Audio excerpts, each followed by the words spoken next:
Nah, selanjutnya masuk kepada bab 11, itu ada filsafat modern. Ini peralihan dari masa Yunani ke, kalau pada masa Yunani munculnya bapak-bapak filsafat yang ingin keluar dari mitos-mitos yang bersumber dari pemikiran.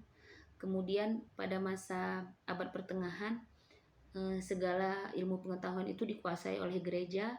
Kemudian setelah itu muncullah filsafat modern atau disebut dengan zaman Renaissance, di mana zaman ini disebut dengan zaman humanisme. Sebab pada abad pertengahan manusia kurang dihargai sebagai manusia, karena kebenaran itu tidak diukur kepada akal atau pengetahuan, tapi diukur sesuai dengan kebenaran gereja, bukan yang dibuat oleh manusia. Sehingga muncullah abad modern. Mereka ingin keluar dari pengaruh-pengaruh gereja, dari ajaran-ajaran agama pada masa itu. Di sini kembali manusia seolah-olah kembali seperti zamannya zaman Yunani kuno itu. Jadi manusia itu tidak mau terkukuh dengan ajaran gereja yang tentang Tuhan, ilmu pengetahuan tadi.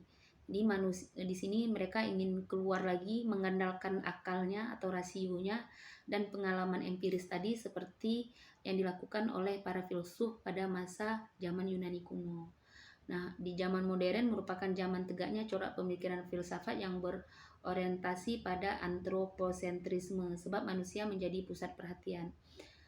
Ini sesuai dengan pada masa Yunani. Jadi di sini kembali lagi untuk mencari bagaimana sih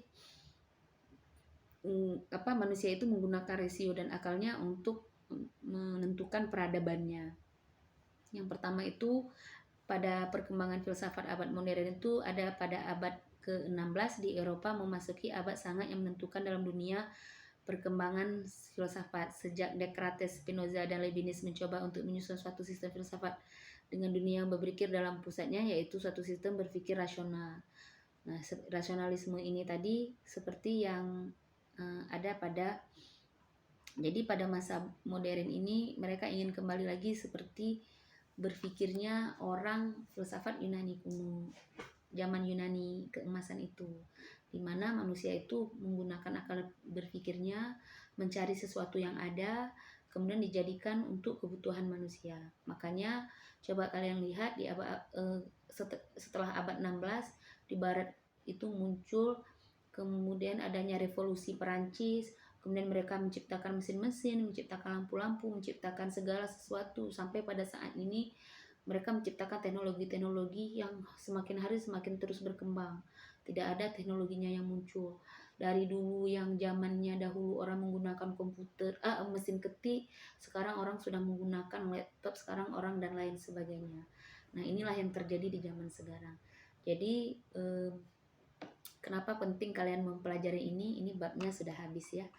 Kenapa kalian penting mempelajari filsafat ini adalah dasarnya kenapa peradaban manusia seperti ini. Ini kalau ditinjau dari sisi filsafat, tapi kita tidak berbicara kalau ditinjau dari sisinya agama kita. Kita belajar filsafat seperti itu ya.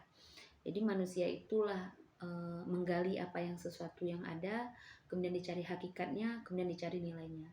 Ketika orang menciptakan handphone itu adalah pengetahuan. Apa hakikatnya? Oh, handphone ini memudahkan manusia begini. Kemudian apa lagi nilainya? Oh, ternyata handphone ini bisa dan lain sebagainya. Nah, itu nilainya ya. Jadi kembali lagi kepada